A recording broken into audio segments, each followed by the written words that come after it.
And today I'd like to talk a little bit about how getting things done can support your mental health. We all have mental health. Some people's mental health is healthier than other people's mental health, but we all have mental health the same way we all have physical health. And it's not an on-off thing. Mental health can deteriorate over time, it can improve over time. And like physical health, where if you've got a situation with your back that can sometimes lead to you being in a lot of pain, mental health is very similar. You can find yourself in a situation where you find things more overwhelming, more stressful, more depressing, more difficult to deal with than other people. And what I'd like to talk about today is about how we can use getting things done, some key concepts from getting things done, in order to give ourselves better general mental health, in order to support us so that actually over time we are fitter mentally. To explain what I mean, I'm going to use an analogy that Mental Health First Aid England teaches part of their mental health first aider course, and that's the idea of the stress bucket. We all have a bucket. Everybody's bucket is a different size, so everyone's bucket can hold a different amount. The issue isn't whether you've got a big bucket or a small bucket. The issue is knowing how big your bucket is. If you know that you've only got a small bucket, then you need to empty it more often. So in the case of the stress bucket, you start every day with a residual amount of stress in the bottom of your bucket. It would be fair to say that over the months that we've been in the middle of a coronavirus pandemic, everybody's waking up perhaps with a little bit more in their stress bucket than they would have been beforehand. And then as the day goes on, certain things will add to that stress bucket. And the important thing is recognising when you're getting to a stage where the bucket is getting full. Because we all know, having been in situations where something apparently very small has tipped us over the edge into panic or fury, that actually sometimes it doesn't take much to make your bucket overflow. So the important thing to do is know how full your bucket is, know how full your bucket can get, and know what empties your bucket. Find things, and that might be reading, relaxing, listening to music, going for a walk, going for a run, that help to empty your bucket. And there's also a sense of not putting things in your bucket unnecessarily. So for some people, reading the news multiple times a day during the pandemic has led people to feel more overwhelmed. And so actually cutting back on what is putting stress into their bucket in the first place is a great thing. So to use that analogy, I'd like to talk about 3 quotes from David Allen that can help us with managing our stress buckets. So the first quote I'd like to bring your attention to is where David Allen says, "The sense of anxiety and guilt is the automatic result of breaking agreements with yourself." And that's the kind of anxiety and guilt that we can all relate to when you've decided you're going to do something, when you promise somebody else you're going to do something, and you forget to do it. You forget to post your mum's birthday card, or you don't pick up the thing from the shop that you promised your friend you would get, or you don't manage to make it home in time for bath time for your little ones. All of those things can lead to anxiety and guilt. And the more we add that anxiety and guilt to our stress bucket, the more likely we are to make ourselves susceptible to deeper and more significant mental health problems. Now, we do have a tool for dealing with this, and this is what we describe in Getting Things Done as the 5 phases of mastering workflow. Now, there are some great videos on the Next Action Associates YouTube channel about the different steps of mastering workflow, the 5 phases of mastering workflow. But just briefly, I'm going to talk through some habits that you can adopt as part of this that really helped me to find I was taking on less day-to-day anxiety and stress into my bucket. So we start with capture.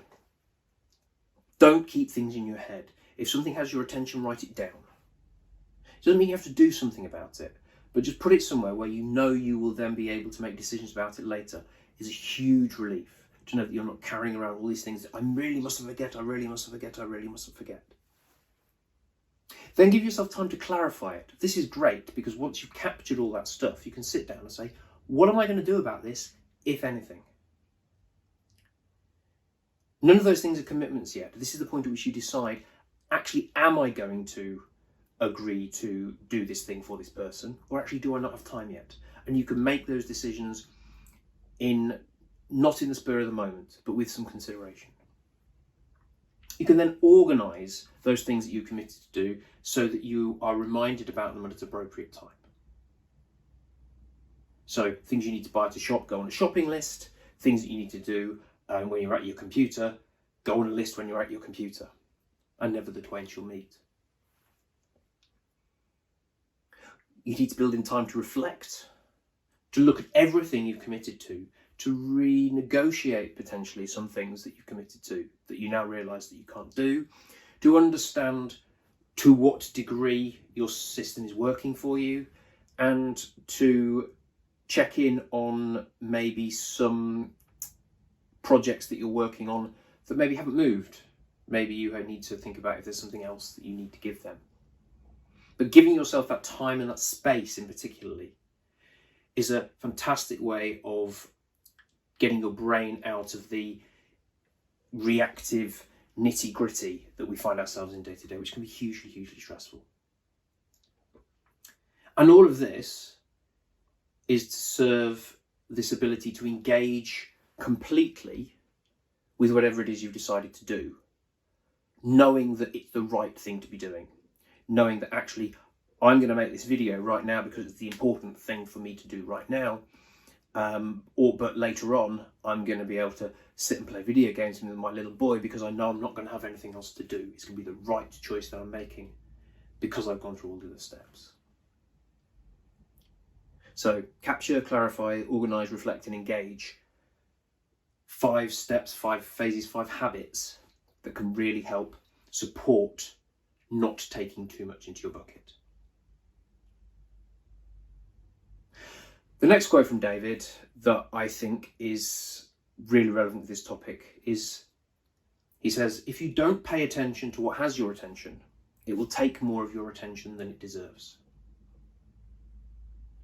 Now this relates back to the capture step, but I'd like to take it a step further here because generally when we talk about capture, we're talking about, oh, I've just remembered that I need to buy milk.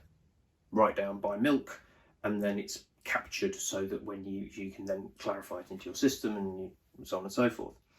Or capture might mean I've remembered that there is something coming up in a couple of weeks' time that I need to plan for.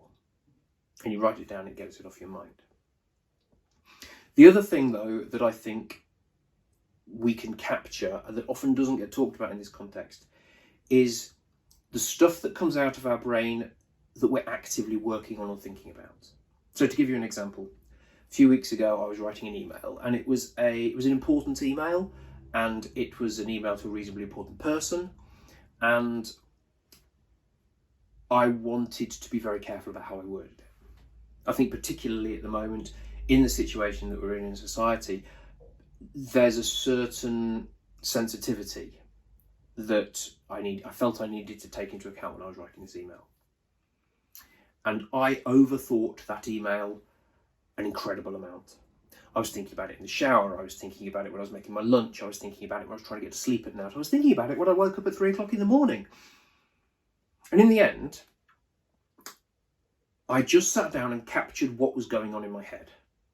I sat down and captured, not that I needed to write the email, but all the phrases and sentences and words and formulations that my brain was throwing out at me, because it was relaxed into this kind of thinking creative, I am solving a problem kind of state.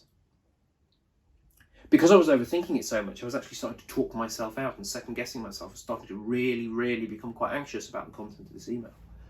When I wrote it down, captured it, I stopped thinking about it and actually then had something that I could refer to. So yes, Capture those important things you don't want to forget, but also capture those things that are rattling around in your head that have your attention when you notice that they have your attention. Otherwise, you'll be thinking about them all the time. And that's not a good way to relax, it's not a good way to rest, it's not a good way to empty your stress bucket. The last GTD concept that I'd like to talk about in relation to supporting your mental health is the horizons of focus. The horizons of focus can feel a bit abstract the first time that you're introduced to them. And as such, perhaps aren't something that people engage with, particularly when they're feeling overwhelmed. But in this context, I think they can be really useful. So the horizons of focus starts on the ground level with your actions, your calendars, the things you're going to do on a day-to-day basis. Next level up from that are your projects. They're the things that are achievable in up to a year, could be a week, could be a couple of days, could be a month, that require more than one step to action. The next step up from that, your areas of focus they're not things you do, they're more about who you are, what you're responsible for. So for example, I'm a GTD trainer, I'm also a dad, I'm also a trumpet player, I'm also an enthusiastic home brewer, I'm also a bad amateur photographer. These are areas of responsibility, areas of focus, things that are important to me. Next level up are things that you want to achieve in the next 2 to 3 years. If you really want to achieve those things in 2 to 3 years, what could you start doing now in order to deliver on that? And then the next horizon up from that, again, is a longer term goal. What do we want to achieve in the next 3 to 5 years? That might be a new job, it might be working in a different country, those kind of things. But then right at the top of that pyramid is your purpose and principles. Or as David puts it, what really matters to you no matter what. These are your values, these are why you're on the planet. And something that comes through a lot in the conversation that I've had with people when they've been feeling particularly anxious or stressed on a day-to-day basis, and it's starting to really get them, is that it's feeling like they are acting out of whack with their values. They're misaligned from what's important to them. Maybe the company they work for is not in line with their ethics, potentially. Or maybe it's really important to them to spend time with their children and they're not spending as much time with their children as they would like. Or maybe they really, really love horse riding, but they haven't been horse riding for ages because things have just got too busy. And that can really affect the way that we feel about things. And from the point of view of our stress bucket, the guilt that we feel about not doing things that are important to us can add to our stress. And doing those things that we really, really love can reduce our stress bucket, it can help empty our stress bucket. So thinking about our purpose and principles can really give us a sense of what things we could be doing more of or less of in order to enable our stress bucket to be more manageable. So just to wrap up, there are really 4 things for us to think about. Understand your stress bucket. Think about your stress bucket.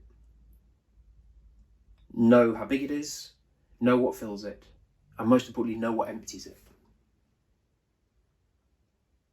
In order to stop things getting in there that don't need to be in there, use the 5 phases of mastering workflow in order to help you make decisions about things that come into your world and to enable you to take action on them at the right time. Particularly use capture to get things out of your head, and that's not just transactional things that you might need to do, but ideas that your brain is turning over, because if they're there all the time, then they're not going to be helping you to relax, and potentially you're going to end up talking yourself out of them or turning them into a source of worry themselves. And finally, investigate your purpose and principles.